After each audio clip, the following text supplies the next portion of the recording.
Brian, it's more late heartbreak really on the road, and just get your overall thoughts on that 90 minutes. I made a mistake in the previous game of not sending enough men out there against Barrow. I didn't do that tonight. I asked men to be out there and go give me an honest performance full of fight and spirit for the badge, and I got that.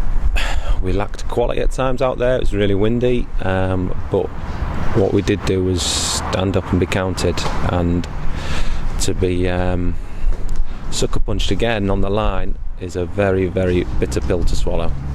There were just 5 seconds of those 5 minutes additional time left to play when that penalty was awarded for Crawley. What was your overall view on that one? Because from our angle it looked as though Liam Roberts had clearly punched that ball away. Got to be careful with my words, because can't afford the fine, but it looked very, very good goalkeeping to everybody in the ground. The ball was there to be won. The keeper's come through, he's punched it, and he may have followed through and had contact with their player, but I thought that was allowed in the game, especially for a keeper. First question I asked the referee why he'd given it. He says he's took the man first and then the ball. Okay, let's see the video. Clear as day. Ball first, then the man. It's the officiating. You look at the penalty. He was almost not going to give that there until the shouts went up. The penalty at the end there for them, shocking. You look at myself as I've been head coach, and there's an old saying, better to be a lucky manager than a good manager. Never believed it until now. Stevenage, subjective red card against Liam Kinsella. We're on the wrong side of that. Bradford, we've got Stonewall penalty on Josh Gordon to make it 2-2.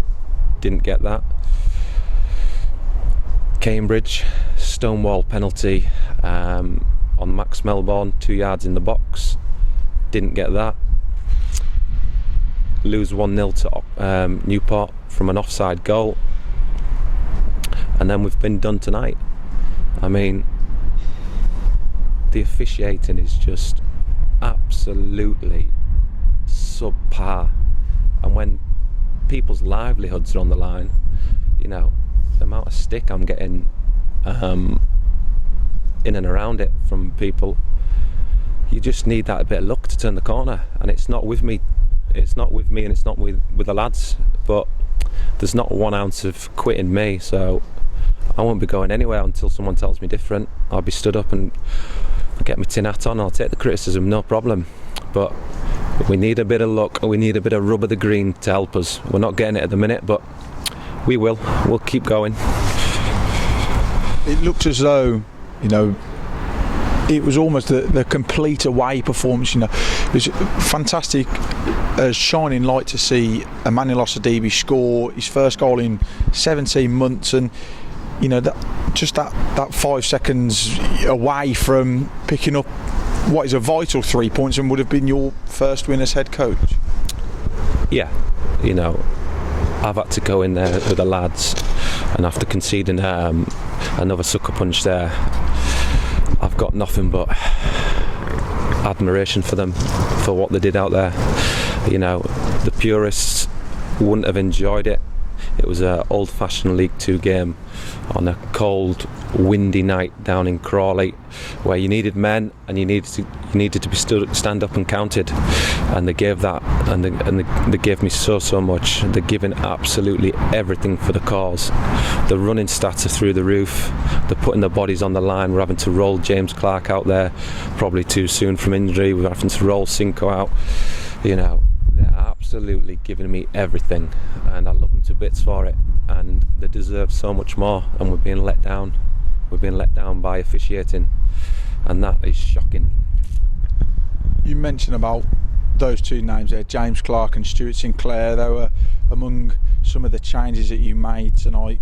Just talk us through why those changes were made, and they were positive to see more senior pros back out there again?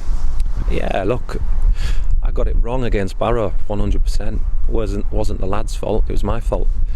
I picked the wrong team, had too much youth out there, and probably overcomplicated it with the tactics. You know, we're not at a stage where we can play this fantastic football that everyone wants to see, this attacking, entertaining stuff. You know, we've got to get back to basics and build the confidence up. They're not at the level where we want them at the minute in terms of showing that flair and improvisation. We've got to get back to basics, and back to basics is coming to Crawley, rolling your sleeves up, winning your defensive duels, winning your midfield duels, and asking questions. And we did that. It was a real honest professional performance, apart from the man in the middle. And having the likes of James Clark coming back in, or they've admitted it may be, come a little bit too soon, but he's got through the 90 minutes excellently. What's it like having your captain come back, another senior pro? He was absolute man mountain out there. He's struggling. You can see he's not 100%, but his guile and his experience got him through. And he was, like I said, him and the rest of the boys, there were man mountains, and they represented the families and the football club so well, gave everything, and to be let down by another shocker of a decision, I'm absolutely gutted for them. They deserve so much better. More technically, you are still in your infancy as a head coach. It's been pretty much a baptism of fire for yourself. How have you found it so far? Tough, very tough. We've played I think 4 of the top 8 teams, and we've been in every game. We haven't lost a game 2-3-0. We've been done by poor officiating and 1 goal at times, and it has been tough, but I can take it, no problem whatsoever. With the criticism, I deserve it. It's not the way to endear yourself to the fans, is it? By not getting a win in 8. There's smarter ways to endear yourself. So I take the criticism. It's fair from them, no problem whatsoever. But the players don't deserve the criticism. It's me, and we gotta get off their backs. There can be no criticism towards them. It's all down to me. I said that when I took the job. If we don't get where we want to be, I'll be failing them, and that's still the case. And like I said, there's no quitting me, none whatsoever. So I'll dust myself down. I'll go again, ready to go against Bolton, and prepare the team accordingly. And with a bit of luck, we'll get that first win on the board, and we'll get the ball rolling. We've got Rory Olden to come back soon enough. We've got our skipper out there today, so things are looking a little bit brighter, and looking forward to it.